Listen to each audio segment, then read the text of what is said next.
नमस्कार सम्पूर्ण क्रिकेट प्रेमी साथीहरू। अहिले नेपालमा सामाजिक सञ्जालमा अम्पायर र खेलाडी बीचमा एकदम धेरै द्वन्द्व चर्किएको छ। हरेक खेलाडीको चाहना हुन्छ कि देशको जर्सी लगाएर देशलाई चाहिँ राष्ट्रिय स्तरमा अथवा इन्टरनेसनल स्तरमा चाहिँ रिप्रेजेन्ट गरौँ भनेर, र उहाँको त्यो ढोका राष्ट्रिय टिममा पर्ने ढोका ढकढकाउने खुड्किलो भनेकै डोमेस्टिक क्रिकेट हुन्छ। र एउटा अम्पायरको गल्तीले गर्दाखेरि, त्रुटिले गर्दाखेरि चाहिँ खेलाडीले वर्षौँदेखि बुनेका सपना, खेलाडीले वर्षौँदेखि देखेका आशा इच्छा आकाङ्क्षाहरूमा चाहिँ पूर्ण विराम लाग्न सक्छ। र त्यसका साथसाथै अम्पायर एउटा व्यक्ति हुनुहुन्छ, मानिस हुनुहुन्छ, र मानिसबाट त्रुटि हुन्छ। तर अम्पायर र खेलाडी बीचमा चाहिँ मैत्रीपूर्ण भावना हुनुपर्छ खेल्ने क्रममा चाहिँ। र अम्पायरले पनि अम्पायरिङ गर्ने बेलामा चाहिँ सेफ फिल गर्नुपर्छ। खेलाडीले आएर अम्पायरप्रति आइलाग्नु भयो भने पछाडि अम्पायरले आफूले डिसिजनमा मेन्टल प्रेसरमा आएर गलत डिसिजन पनि दिन सक्नुहुन्छ भन्ने कुरा चाहिँ खेलाडीले चाहिँ के भन्छ अरे त्यो पनि अलिकति आत्मसात गर्न जरुरी छ। यो द्वन्द्वको समाधान भनेको क्यानले नै निकाल्नुपर्ने हुन्छ। र मलाई लाग्छ, मैले हिजो पनि भिडियोमा भनेको थिएँ, अम्पायरले आफ्नो अम्पायरिङ सुधार्नुपर्छ र खेलाडी पनि डिसिप्लिनमा बस्नुपर्छ। त्यो भिडियो बनाउने क्रममा मलाई क्रिकेट हेर्न सिकाइदिन्छु, फलानु राइट हो, ढिस्कानो राइट हो भनेर मलाई भन्दै हुनुहुन्थ्यो कमेन्ट सेक्सनमा। त्यो उहाँको विचार आफ्नो ठाउँमा मैले एकदम धेरै सम्मान गर्छु, सम्मान छ हजुरहरूको विचारलाई। तर म आज अर्कै भिडियो लिएर आएको छु हजुरहरूको सामु। जुन यो द्वन्द्व चलिरहेको छ अहिले सामाजिक सञ्जालमा खेलाडी र अम्पायर बीचमा, यो सामाजिक सञ्जालमा द्वन्द्व गरेर एकअर्कालाई सटाएर हानेर एकअर्कालाई बोलेर चाहिँ सामाजिक सञ्जालबाट चाहिँ समाधान निक्लिँदैन। समाधान निकाल्नको लागि क्यानले एकदमै लागि परेर चाहिँ समाधान निकाल्न जरुरी छ जस्तो लाग्छ मलाई। र मैले हिजोबाट धेरै सोचेर मैले 5वटा बुँदा लिएर आएकी छु हजुरहरूको समक्ष।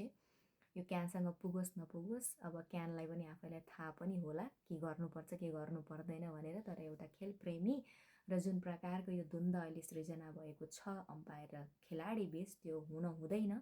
क्रिकेट जेन्टलमेन्स गेम हो र जेन्टलमेन्स गेम नै रहन दिनुपर्छ भन्ने चाहिँ मेरो कुरा हो। ल म हजुरहरूलाई 5वटा बुँदा चाहिँ सरसर्ती सम्झाउँछु। पहिलो बुँदा के रहेको छ भन्दाखेरि एनोनिमस रिपोर्टिङ सिस्टम, जसमा चाहिँ खेलाडीहरूले चाहिँ के गर्न मिल्यो भन्दाखेरि क्यान अफिसियलले एउटा लिङ्क अथवा एउटा इमेल आइडी यस्तो क्रिएट गर्नु पर्यो कि जहाँ चाहिँ खेलाडीहरूले आफ्नो नाम नतोकिकन मैले अथवा यो खेलमा चाहिँ यो ओभरमा यो गेममा यो टुर्नामेन्टमा चाहिँ अम्पायरबाट आएका डिसिजनहरू मलाई चाहिँ चित्त बुझेन, यो डिसिजनमा चाहिँ एकचोटि क्यानले ध्यान आकर्षण गरोस् भनेर चाहिँ के भन्छ अरे उहाँहरूले रिपोर्ट गर्न पाउने एउटा सिस्टम चाहिँ बनाउन आवश्यक छ, जरुरी छ जस्तो लाग्छ मलाई। अनि दोस्रो रूपमा के छ भन्दाखेरि चाहिँ पोस्ट टुर्नामेन्ट रिभ्यू कमिटी, एउटा यस्तो कमिटी बनाउनु पर्यो जो कमिटीमा हुनुभएको सदस्यले चाहिँ न त उहाँहरूले खेलाडीको सपोर्ट लिनुहोस् न त अम्पायरको सपोर्ट लिनुहोस्, उहाँहरू बिचमा बस्नुहोस्, कसैको सपोर्ट नलिकन निष्पक्ष ढङ्गबाट जुन रिपोर्टहरू खेलाडीहरूले एनोनिमस तरिकाले रिपोर्ट गर्नुभएको छ त्यो रिपोर्टमा चाहिँ उहाँहरूले त्यो टुर्नामेन्ट सकिसके पछाडि अथवा म्याच सकिसके पछाडि चाहिँ त्यसमा चाहिँ उहाँहरूले विश्लेषण गर्नुहोस्, छलफल गर्नुहोस्, भिडियोहरू गएर एकचोटि रिपिट गरी हेर्नुहोस् र के भन्छ अरे एउटा निष्कर्ष निकाल्नुहोस्, एउटा सुझाव निकाल्नुहोस्। र निकालिसके पछाडि सम्बन्धित अम्पायरसँग, सम्बन्धित व्यक्तिसँग चाहिँ उहाँले के गर्नुहोस् भन्दाखेरि चाहिँ अथवा क्यानसँग कन्ट्याक्ट गरेर क्यानले चाहिँ के भन्छ अरे यस्तो यस्तो आयो भनेर निकाल्नुहोस्। सोसल मिडियामा होइन, किन भन्दा सोसल मिडियामा चाहिँ फलानालाई दोष लाउने, ढिस्काনোलाई दोष लाउने यो एकदम धेरै परम्परा चलिरहेको छ नेपालमा। त्यही भएर सोसल मिडियामा होइन, क्यानले बैठक बोलाओस् अथवा के गरोस्, आफ्नो तरिकाले क्यानले चाहिँ यो निष्कर्ष अथवा यो के भन्छ अरे सुझाव अपनाउन एकदमै आवश्यक छ। र तेस्रो बुँदामा रहेको छ, जसरी अब यो रिभ्यू के भन्छ अरे टुर्नामेन्टको यो कमिटीले चाहिँ रिभ्यू गर्नुहुन्छ नि, रिभ्यू गरिसके पछाडि जुन प्रकारले खेलाडीलाई अनुशासनहीन भयो खेलमा भनेर डिमेरिट अङ्क दिन्छ नि, त्यही प्रकारले चाहिँ अम्पायरलाई पनि डिमेरिट अङ्क दिनु आवश्यक देखिन्छ। आइसिसीमा चाहिँ हुन्छ, तर यो हाम्रो नेपालको डोमेस्टिक क्रिकेटमा हुन्छ कि हुन्न भन्ने कुरा चाहिँ मलाई एक्ज्याक्टली थाहा छैन। त्यो कारणले गर्दाखेरि चाहिँ जुन अम्पायरले चाहिँ कन्टिन्युअसली रूपमा कन्सिस्टेन्ट रूपमा चाहिँ त्यही गल्ती चाहिँ रिपिट गरिराख्नुहुन्छ भने उहाँलाई चाहिँ कुन गल्ती एक्ज्याक्टली रिपिट गरिराख्नु भएको छ त्यसमा चाहिँ ट्रेनिङ लिन जाने सिस्टम बनाउने, अथवा उहाँलाई पनि डिमेरिट अङ्क दिने। डिमेरिट अङ्क पुगिसके पछाडि चाहिँ उहाँलाई अर्को म्याचको लागि चाहिँ अम्पायरिङ गर्न नदिने, बहिष्कार गरिदिने, उहाँलाई ब्यान्ड गरिदिने, एक गेमको लागि भए पनि ब्यान्ड गर्ने। र जुन अम्पायर चाहिँ एकदम राम्रो डिसिजन दिइराख्नु भएको छ, कन्टिन्युअसली राम्रो गरिराख्नु भएको छ भनिसके पछाडि उहाँलाई एकदम रिवार्ड सिस्टम दिनुपर्ने जस्तो मलाई लाग्छ। र रिवार्ड सिस्टममा तपाईँहरूले के राख्न सक्नुहुन्छ भन्दाखेरि अब 1 2 3 लेभल अफ अम्पायरिङ हुन्छ नि, हो त्यो लेभल अफ अम्पायरिङमा चाहिँ उहाँलाई गएर ट्रेनिङ दिन लगाउने, ट्रेनिङ दिनको लागि पठाउने। र अर्को के गर्न सकिन्छ भन्दाखेरि चाहिँ जो अम्पायर चाहिँ एकदम उत्कृष्ट प्रदर्शन गरिराख्नु भएको छ भन्नु पर्फर्मेन्स एकदम उहाँको 5 स्टार पर्फर्मेन्स छ भने उहाँलाई चाहिँ फिल्ड अम्पायर बनाउने। किन भन्दा उहाँले मिस्टेक त गर्नुभएको छैन नि त, के भन्छ अरे पर्फर्मेन्स आउँदाखेरि त उहाँ त एकदम टप 100% हुनुहुन्छ। उहाँलाई फिल्ड अम्पायरमा राखियो भने चाहिँ, उहाँलाई फिल्ड अम्पायरमा पर्मानेन्टली राख्यो भने चाहिँ गल्ती हुँदैन कि भन्ने एउटा के भन्छ अरे सोच्न पनि सकिन्छ।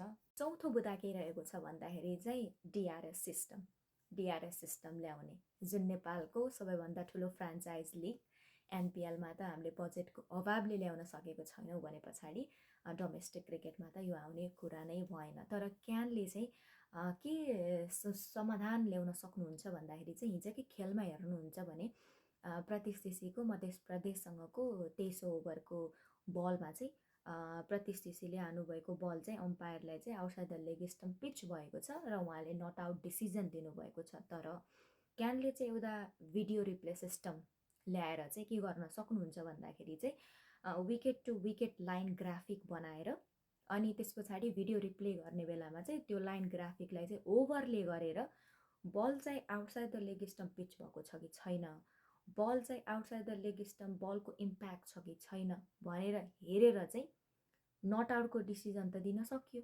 त्यति हेरिसके पछाडि त एकदम फेयर डिसिजन भयो।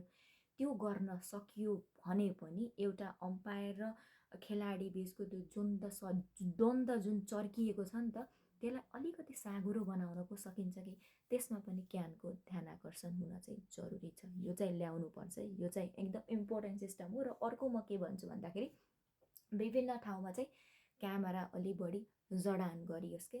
किन भन्दाखेरि त्यो हिजोको गेममा हेर्दाखेरि अम्पायरको टाउको मात्र देखिया छ कि प्रपरली त्यहाँ अब किन भन्दाखेरि मैले अघि पनि भनिसकेँ, खेलाडीले के भन्छ रिपोर्ट गरिसके पछाडि अनोनिमसली रिपोर्ट गरिसके पछाडि इक्जाम्पलको लागि हिजोको खेलको रिपोर्ट गर्नुभयो भने रिभ्यू त लिन पर्यो अनि के भन्छ हेर्न त पर्यो डिसिजन दिनको लागि अथवा केही छलफल गर्नको लागि। त अम्पायरको टाउको हेरेर टाउको मात्रै हेरे पछाडि चाहिँ त्यो बल कहाँ पिच भयो भन्ने कुरा त हेर्न त मिलेन नि त। त्यही भएर क्यामेरा चाहिँ अलि धेरै ठाउँमा जडान गरियो भने चाहिँ अनि त्यस पछाडि बल्ल अलिकति सिस्टममा पनि सुधार आउँछ कि।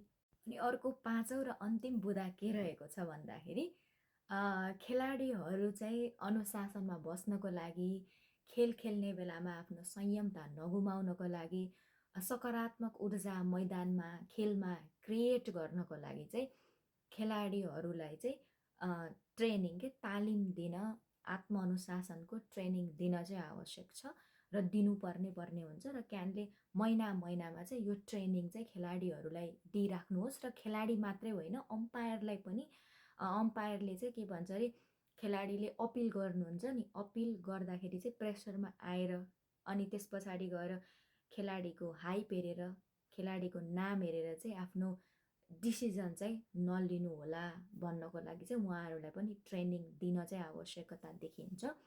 जसले यसरी ट्रेनिङ दियो भने यो 5वटा सोलुसन चाहिँ क्यानले अपनाउनु भयो भने चाहिँ अलिकति भए पनि केही भन्दा पनि धेरै नै सुधार हुन्छ।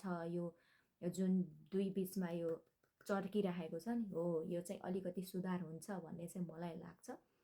र यति नै हो अहिलेको लागि। हजुरहरूलाई भिडियो कस्तो लाग्यो हेर्नुहोला, कमेन्ट गर्नुहोला, कुन चाहिँ पोइन्ट हजुरहरूलाई मन पर्यो। धन्यवाद। जय नेपाल, जय नेपाली, जय नेपाली क्रिकेट।